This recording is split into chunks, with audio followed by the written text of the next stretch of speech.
So one thing I'm sure a lot of parents deal with, right, is and a question a lot of parents have is how can I help my kid when they lose, right, or when they struggle, right? They might win the game, their team, but individually they struggled in the game and they just are down in the dumps, right? How do you deal with that?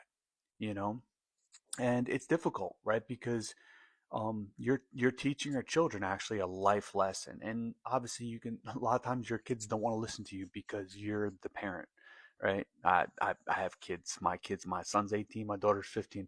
I know how it is. Your kids don't want to listen to you. They think they know everything. They don't really want to listen to their parents, but you still have to try, right? You still have to do what you can as a parent to be there for your kids and to help them through the struggles of adversity, right? One thing I noticed, and I think I've said this in other videos, kids these days have a hard time dealing with adversity.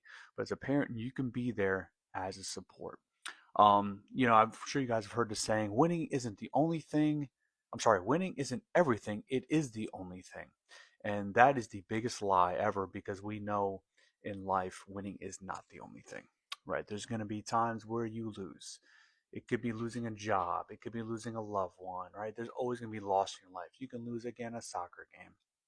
And I think the key is to help your kids understand that, you know what, life is about overcoming adversity, being strong in overcoming that adversity, learning from those situations.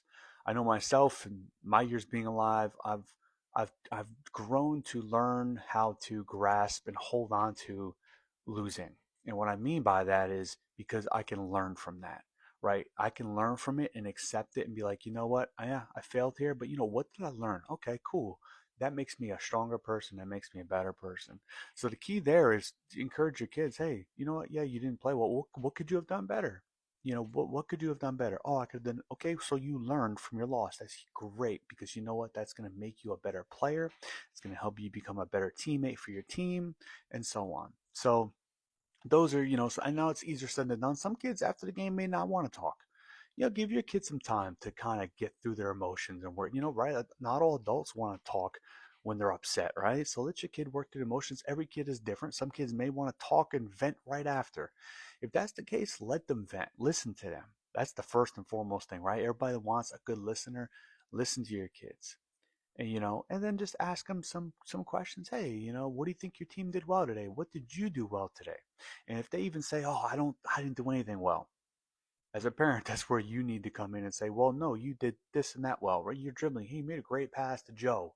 You made a great pass to Sally, right? Whatever. You as a parent need to really pay attention to the game. Write down the good things your kid did. Right?